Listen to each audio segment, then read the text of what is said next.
Hi, everybody, and welcome to week 4 of the Certified Entrepreneurship Educator Program. This week, we're really focusing on good project management. This week is also going to be a bit of a bye week for you in terms of being able to get caught up and also doing some forward planning. It is really about learning the tools to plan a good project and manage a good project. So the homework will be lighter for this week. So we just want to go through the agenda. We're first going to start off with, again, a recap and reflection of what we did last week. Then you're going to be introduced to some project planning methods, including Scrum. You'll be doing some goal setting, and then we'll issue you some homework. And so when we are thinking about your project, we want you to take some time and review, thinking about what feedback you received on your storyboard and or your user journey map. So hopefully you were able to get some feedback from your partner in the form of 2 stars and a wish. I was also able to leave feedback for those that had posted. And so making sure you go through that and think about what changes do you need to make to your idea before moving forward. Again, we are going to talk about setting up the tools for project planning this week before we get into really prototyping. So now is really the time to think about what you want to do, what changes you need to make to your idea in order to be able to take your idea from concept to action. One of the key things I do want to remind everybody of is that when you are thinking about your solution, you are also thinking about how you're going to take your solution and your idea and make it into a viable business venture here. So in order to do that, you must have a plan. So we want you to start thinking about the different tasks that you need to complete in order to make your project a success, and that will help you formulate your plan. And again, this is going to become a working document. It's not going to be a one and done after today's session. It is really about setting you up with the tools today so that in the coming weeks, you can be planning your project a little more effectively.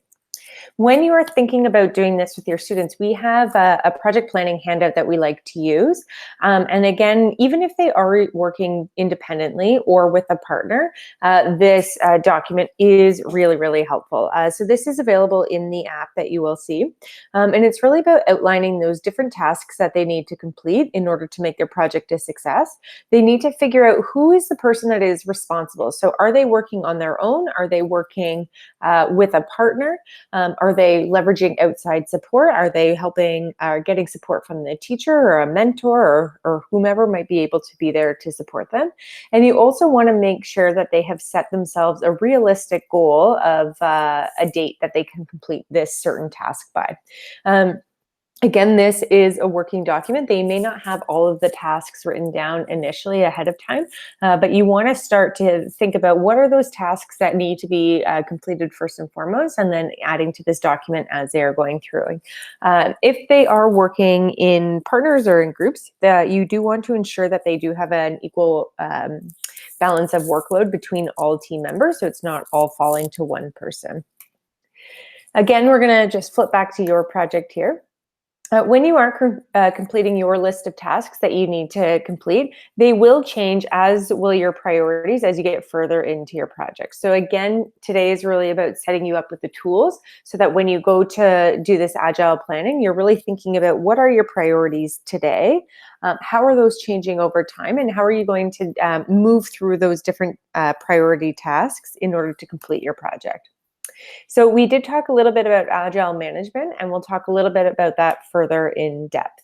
And so when we are thinking about agility, we want to think about Scrum. And what you are going to be doing is also be creating a Scrum board. And it's a methodology often used to promote agility. It's mostly used in software development, but it's also used in good project management as well.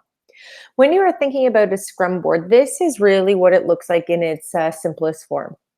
And so you have all of your ideas separated into these 4 categories here. So you have a list of tasks that fall into the backlog, and then you start to move things into what you need to do, what are the different tasks that are in progress, and then what is complete. You can move them over in that way. And so we like to think of each of these little tasks as sprints. And the sprint is really about a mini project that lasts 1 to 4 weeks. Now, for the purposes of this project, they will be lasting a little bit shorter in time. But when we are thinking about sprints, you want to have things that are really going to be completed and come to fruition in that 1 to 4 week time period. And this allows it really for students to see rapid progress and to be able to see that they are working towards that overall end goal of really building out their venture plan. Each of these sprints have defined goals and outcomes. They have defined activities which represent the backlog, and the done category is really a deadline of things that need to be completed by the end of each sprint. And so we're just going to go through a Scrum board step by step here. So when we are thinking about a backlog, we want to sort those by priority. So this is where we're going to list all of those different tasks that we need to complete for our project. Again, you may not know what all those tasks are at this stage of the game. And when you're working on this with your students, they may also not know what all those tasks are at this stage in the game. But you really want to start to think about what are those activities that need to be done in order to be completed, in order to make me come up with a viable solution for the problem that I've identified, and in order for me to be able to take my idea from concept into a reality. So for this example, some of the tasks that we put in backlog were to conduct interviews, organize data, create personas, and refine our how might we question. Again, you want to make sure those are sorted by priority. The most pertinent tasks should be at the top of the backlog there.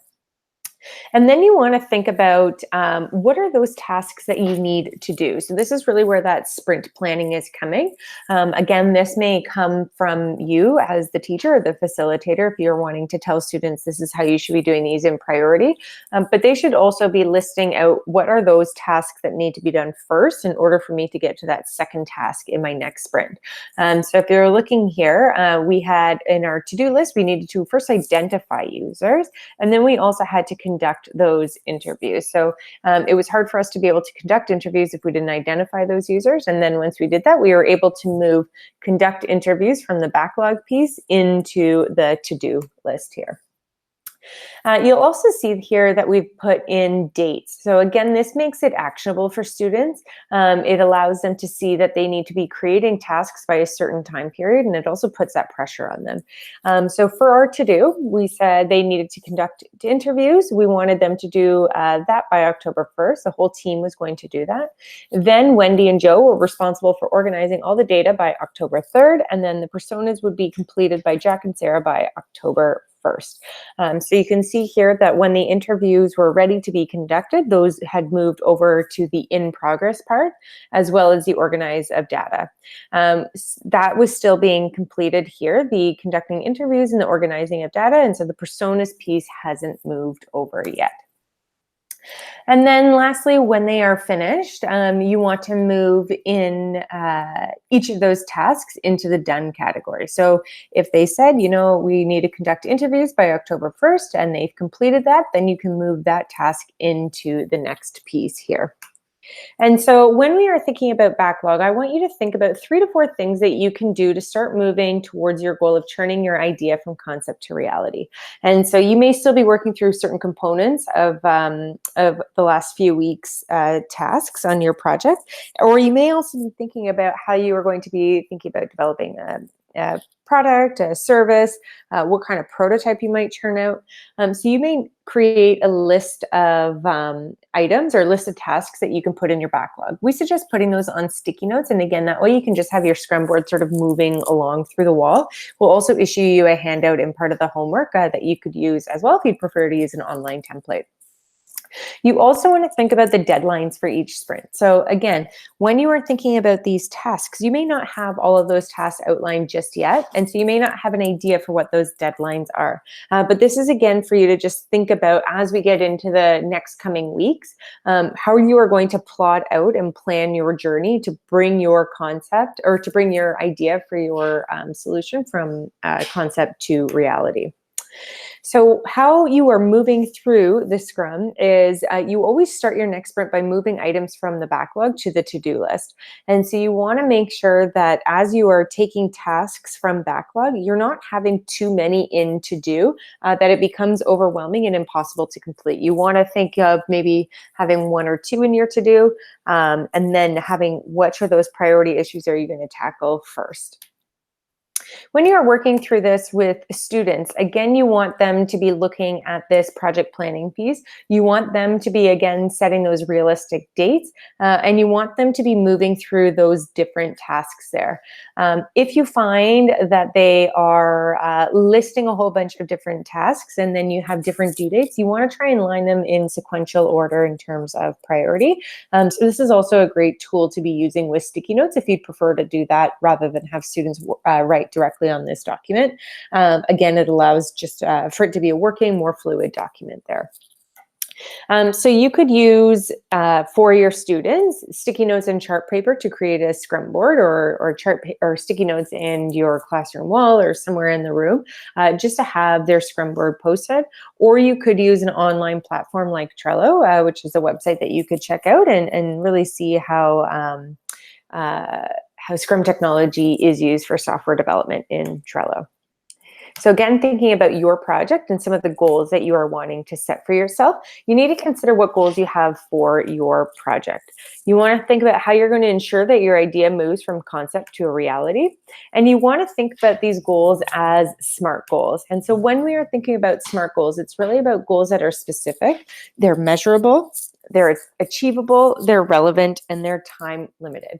And so we really believe in the SMART principles when setting goals because it makes them actionable and it holds us accountable. And it also shows that we have set ourselves realistic checkpoints in order to bring us from this overarching goal and to be able to make it a reality.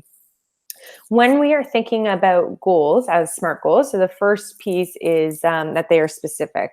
So these goals are clear and focused. So for example, we would say perhaps our goal might be is to complete user interviews. We also want to make sure that they are measurable. And so if we are looking to complete user interviews, how many do we need to complete? In this example, we said we needed to complete 10. So that is measurable. It's something that we can actually measure and see yes or no, we did achieve this. They are also meant to motivate you, but also be attainable. So again, you want to make sure that they are achievable in the sense that they are not too big or too broad, that they are going to be impossible to achieve in that given time frame. And they also must be related to the tasks at hand. So you want to make sure that all the goals that you are setting for yourself are relevant to you creating this venture plan for this solution that you have designed. Lastly, you want to be thinking about time. So what are those time-specific goals? How are you going to set that specific deadline to achieve those goals? This is allowing you to help keep yourself focused, but also not to feel too overwhelmed by saying, okay, by this date, I have to have X, Y, and Z finished. You want to make sure that by this date, I have X finished, by this date, I'll have Y finished, and by this date, I'll have Z finished. And again, it really shows that progression, and it shows that it's okay not to have it's okay to not be setting yourself too broad of a range of goals that makes it more difficult to achieve.